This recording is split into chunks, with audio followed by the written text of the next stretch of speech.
कक्षा 11वीं के सभी विद्यार्थियों के लिए आज मैं डंके की चोट पर एक ऐसा पेपर लेकर आया हूं, नंबरों की बौछार कर देगा ये आपकी वार्षिक परीक्षा में। चलिए, जिन बच्चों का एमपी बोर्ड में, जी हां 16 मार्च के दिन पेपर है, उनके लिए तो रामबाण है। चलिए शुरू करते हैं। वहां कोशिका अंग जिसमें डीएनए पाया जाता है, ये सभी ठीक है। स्टार फिश किस जंतु किस संघ का जंतु है? इकाइनोडर्मेटा।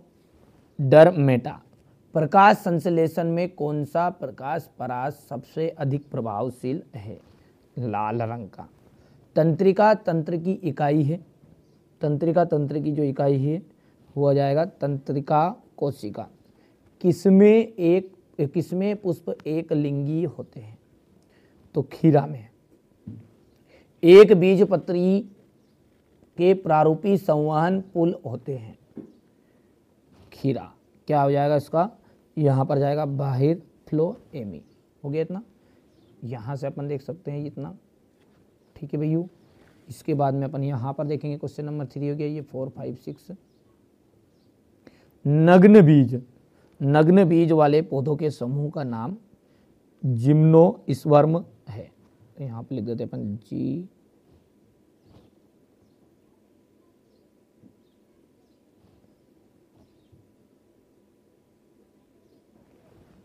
तंत्रिका तंत्र की उत्पत्ति बहिर्चर्म से होती है। किससे?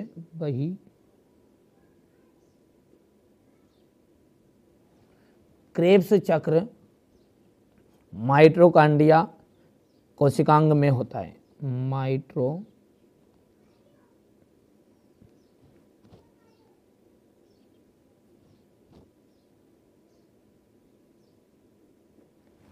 पक्षी वर्ग की हड्डी खोखली होती है।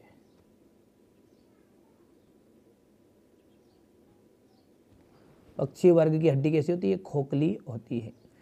कीटों में जो शोषण है वो ट्रेकिया के द्वारा होता है। स्टार फिश में आर्य सम्मिति होती है।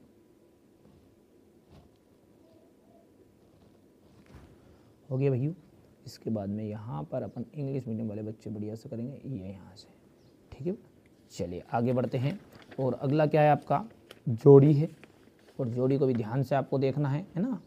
सारी चीज़ें रियल पेपर जो है ना पूरे मैंने 4 पेपर में समाहित कर दिया बेटा। ये कोई सामने नहीं बताऊंगा, मुझे भी एमपी बोर्ड की नज़र से बचना है ना। तो इसलिए ABCD 4 तरह के पेपर उसमें समाहित है। ओरिजिनल गारंटेड लिखा पढ़ी कर लो आप तो भले, पर सामने नहीं बताएंगे ना। 4 पेपर में सब कुछ है। अब जिनको अच्छे से नंबर बनाना ना वो कंप्लीट कर लेना। पहला है ऑक्टोपस। ऑक्टोपस का जाएगा कटकीय प्लेट, क्रेब्स चक्र, माइटोकॉन्ड्रिया, सेल्यूलोज का जाएगा पॉलीसेकेराइड, कीट का जाएगा ट्रेकिया, और ऑक्सीटोसिन का जाएगा एड्रीनेलिन, ठीक है भैया। इसके बाद में ये आपका थोड़ा छोटा कर दूं ताकि पूरी चीज़ें नज़र भी आ जाएगी। अब है आपके ये जोड़ी इंग्लिश मीडियम वाले बच्चों के लिए। गुणसूत्र किन किन पदार्थों से बने होते? कर लो, ठीक है। गुणसूत्र किन किन पदार्थों से मिलकर बने हैं? DNA, RNA एवं प्रोटीन।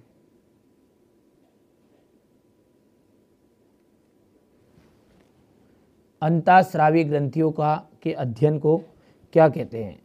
एंडोक्राइनोलॉजी। तो यहाँ पर जाएगा एंडोक्राइनोलॉजी।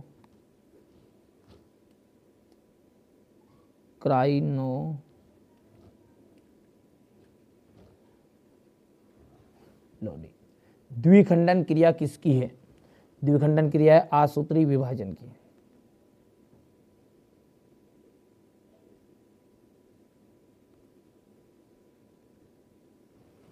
अमीबा का प्रचलन अंग कौन सा है?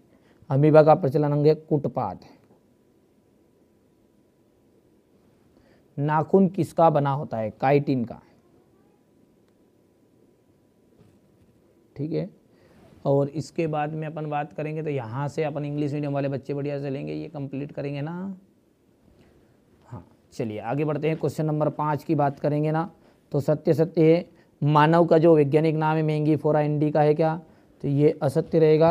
दूसरा जो है ना वो आपका सत्य रहने वाला है, तीसरा असत्य रहेगा, चौथा सत्य है, पांचवा सत्य है और तंत्रिका कोशिका विभाजित होती है, तो ये आपका असत्य रहने वाला है। हो गया भाइयों। ये यहाँ से क्वेश्चन नंबर 5 है। क्वेश्चन नंबर 6 को ध्यान से देखिएगा। आम का वैज्ञानिक नाम निम्नलिखित में से इनमें से कौन सा सही है? ठीक है। जीवों को वर्गीकृत क्यों करते हैं? प्रत्यक्ष और अप्रत्यक्ष परिवर्धन में क्या अंतर है? पूरा सॉल्यूशन आपको प्रोवाइड कराऊंगा मैं, कोई घबराने की जरूरत नहीं है आपको, है ना। और यदि आपको ये आते हैं तो ठीक है, पहले से नहीं आते तो क्वेश्चन देख लो, है ना, आते हो तो, और नहीं आते तो सॉल्यूशन में से देख लेना, है ना, जल्दी जल्दी कर लो, है ना। विभिन्न प्रकार के पर्ण विन्यास को उदाहरण सहित वर्णन कीजिए। पुष्प दल विन्यास की परिभाषा आपको लिखनी है। पादप का कौन सा भाग निम्नलिखित को दर्शाता है? रंध्रीय तंत्र तथा रंध्र की संरचना का वर्णन करिए। क्लोरोप्लास्ट का नामांकित चित्र आपको बताना है। कोशिका भित्ति के दो कार्य एपो एंजाइम तथा होलो एंजाइम में अंतर बताइए। वृहत अणु क्या है? उदाहरण देना है। क्वेश्चन नंबर 12 देखिए, पहाड़ पर चढ़ने वाले व्यक्ति की श्वसन क्रिया पर क्या प्रभाव पड़ता है? और जैव क्षमता और फेफड़ों की कुल धारिता में अंतर बताइए। कवक यानी फफूंद की विशेषताएं बतानी है। एक बीजपत्री द्विबीजपत्री से किसमें आप किस प्रकार विभेदित करेंगे? ठीक है। इसके बाद में हो जाएगा उपास्थि और अस्थि में 4 अंतर, द्विबीजपत्री तथा एक बीजपत्री और तने में अंतर। पादप कोशिका का नामांकित चित्र बनाना है। डीएनए और आरएनए में 4 अंतर आपको बताने हैं। क्रेब्स चक्र के, ठीक है, समग्र रेखा चित्र बनाना है। ऑक्सीजन और किण्वन में अंतर कर लेना भैया। यही आपके पूरे रियल पेपर के प्रश्न आंसर में बता रहा हूँ आपको, है ना। चक्रीय और अचक्रीय फास्फोरिलेशन में अंतर बताना है। श्वसन और दहन में अंतर बताइए। मानव सजन तंत्र की संरचना और वर्णन। इसके आगे है आपका मनुष्य में नेफ्रॉन का नामांकित चित्र बताना है आपको। क्वेश्चन नंबर जो 18 है उसको ध्यान से देख सकते हैं, ये तो क्या आपका। और 19 में एक्टिन तथा मायोसिन पेशी तंतु में अंतर।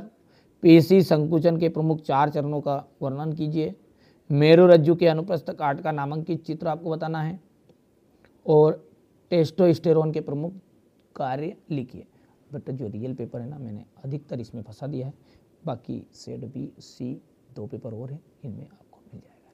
सामने नहीं बता सकते, आप खुद समझदार इतने, तो एमपी बोर्ड की नज़र से हमें बचना पड़ेगा। बिल्कुल देंगे, रियल देंगे, जो होगा निपटेंगे, पर बेटा सामने नहीं, सामने बता देंगे नहीं। है क्वेश्चन नंबर 18 का 18 पेपर आगे पीछे हो सकते हैं, कोई भी दिक्कत, कोई घबराना नहीं। जिन बच्चों को वास्तव में नंबर चाहिए ना, कंप्लीट करेगा। ABC 3 तो पेपर ही है, 3 पेपर तो आदमी चले तो सुबह से शाम तक पढ़ दें, रट मारे, और क्या है। ठीक है। और मैं जानता अगले वीडियो में क्या करूँगा, प्रेशर डाल के बता दूँगा, ये करके जाना है ना, ये आने के चांस जानता है, ऐसे कहूँगा ना, समझ जाना आप, है ना, वही रियल है।